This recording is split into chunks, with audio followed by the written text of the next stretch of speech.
12 of the series. I will give a quick recap and then go into my reactions. So to start off the chapter, we continue where we left off of the previous chapter with Martinez surprisingly being the one to make the first move, jabbing his way, to Billy McCollum, throwing his signature jab, and at the same time, the audience, his trainer, and Ippo are all wondering, why is Martinez being so aggressive? He's usually not this aggressive. He's usually the one to wait for his opponent to make a move and him then making the calculated moves against them. But he's throwing caution to the wind while continuing to punch McCollum with his jab, but the jabs seem to be hurting, not hurting Billy at all. Billy McCollum does note that the punches themselves are stronger than anything he's ever faced before. As Martinez keeps on with the jabs, he starts monologuing to himself about how the fire that was lit up on the ring because of the Sendo and Alf fight is slowly cooling down.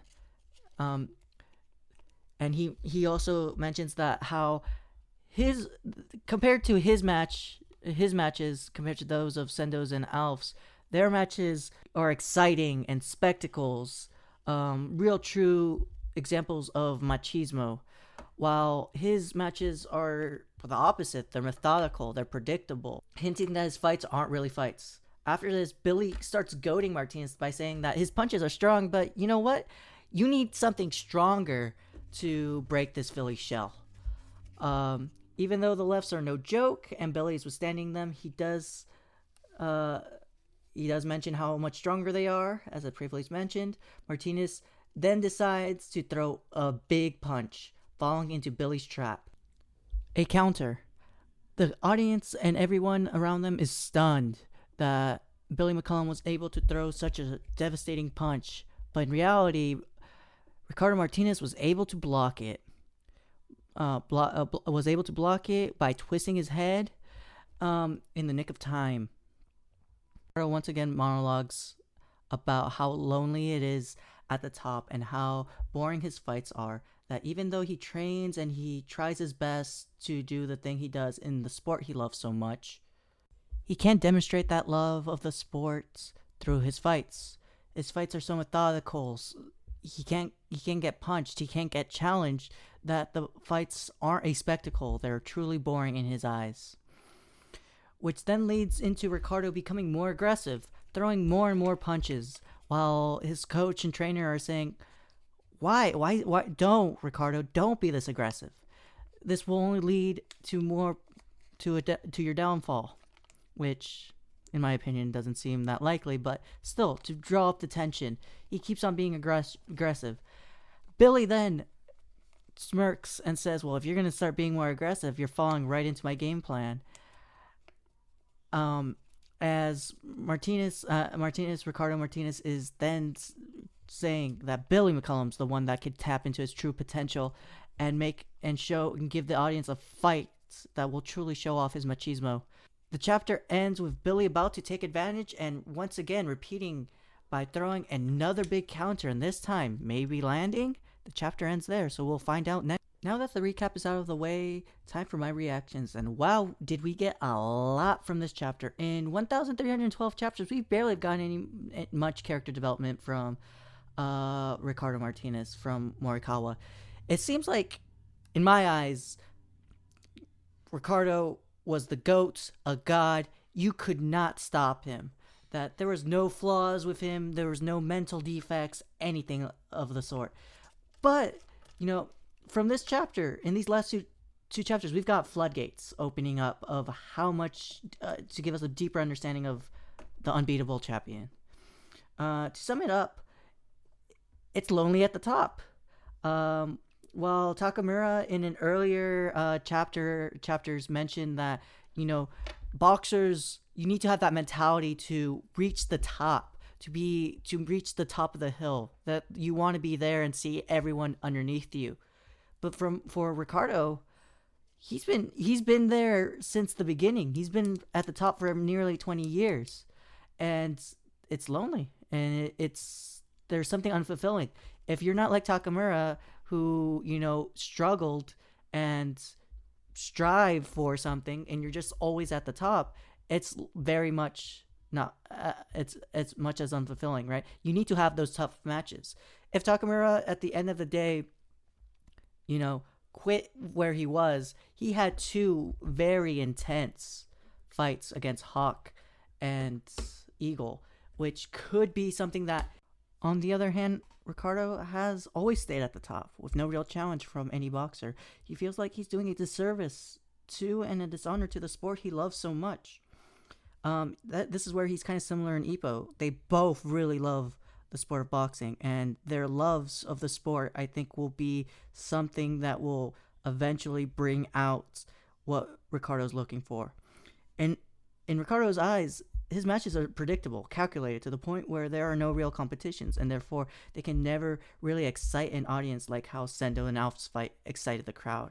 At the same time, we see that Ricardo has a true love of the sport because he contemplates just for a second. He can let his guard down, allow his opponent to hit him so that it can be an even match. But the mere thought of that seemed disgraceful to Ricardo because that would dishonor the sport. That if he gave anything less than 100%, that would not only be a disgrace to the sport, to the ring that they're fighting in, but also to his opponent. That's why he didn't pull any punches with Date-san.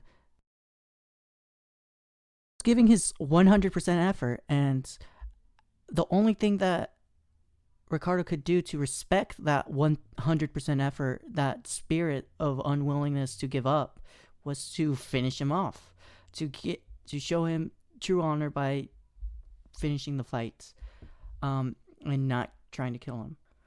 This creates the huge issue and the loneliness that he's currently feeling. What Ricardo truly wants is someone that can challenge him, to push him to the limits, to show that he is not an unbeatable god, but a human that worked hard to achieve his titles. He wants a moment like that of his fights with Datsun, where he's pushed to his limits and that he will not give up.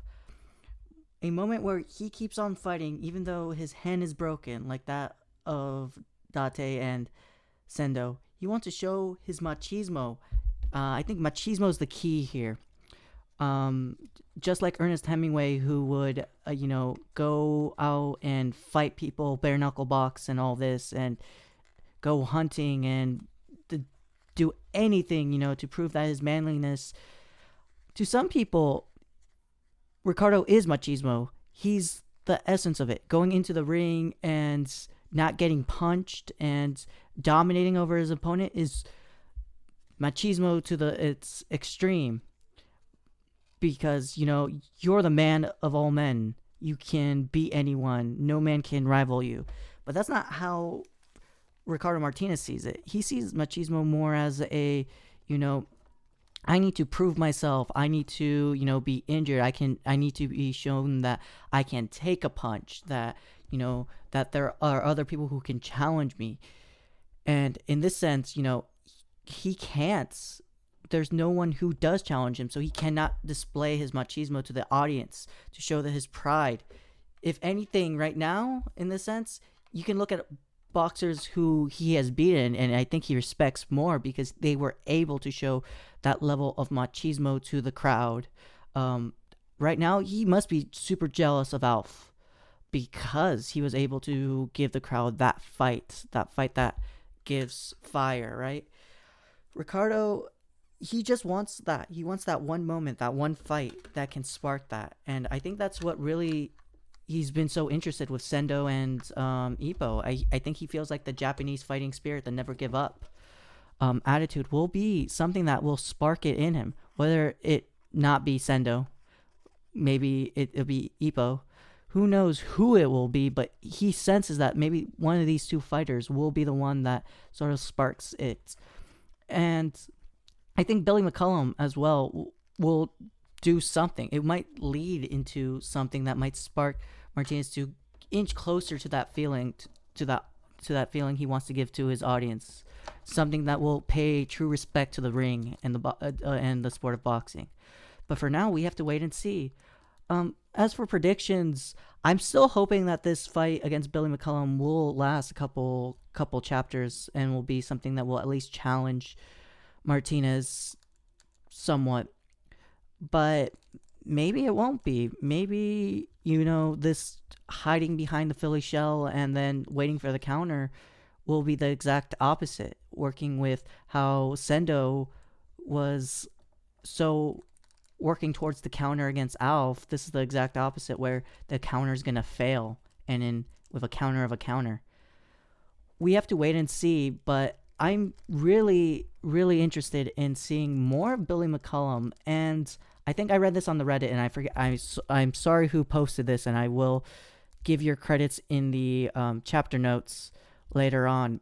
But if this continues, I hopefully in a later chapter down the line there is a U.S. tour where Ippo goes and visits with trainers in the United States and learns from the United States. As much as Mexico is a great place where Ippo will learn a lot, and I feel like his arc as a coach and trainer and his boxing IQ will increase from this trip from Mexico.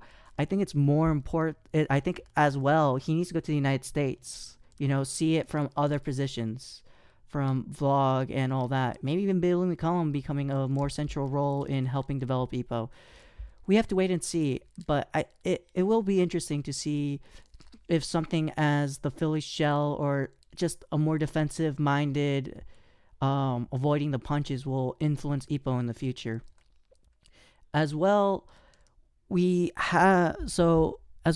think I just want to sum up that, yeah, I'm seeing the similarities between Ippo and Ricardo so much more. It's really their love of boxing that's keeping them going. While Ippo has a love of boxing and at times may have, I don't want to say not a respect, but in some ways he does dishonor it by not taking it fully to heart. He does have a love of boxing, and I think that respect will come down the line when he returns. And Ricardo as well loves the sport of boxing, but they're on total opposites. Ricardo loves the sport of boxing and honors the sport of boxing, but he, unfortunately, with all his training and all that, got to be at the top very quickly and never got to have those really tough, hard-fought matches that Ippo has had. So Ippo, who had these tough, hard-fought matches with Sendo, with Log, with Samura, all these people he's had tough matches with, he could end, as he has currently, he could end his career saying he felt some type of fulfillment where he gave a match to the audience that wasn't boring or anything like that. But Ricardo can't say the same. He's done everything to be at the top, to be all that. And I think a lot of people are saying, well, why doesn't he move up weight classes and all that to see if this will be something that could challenge him even further. But, weight is just weight. If he gains weight and trains under a different weight class, I don't think that will fulfill him.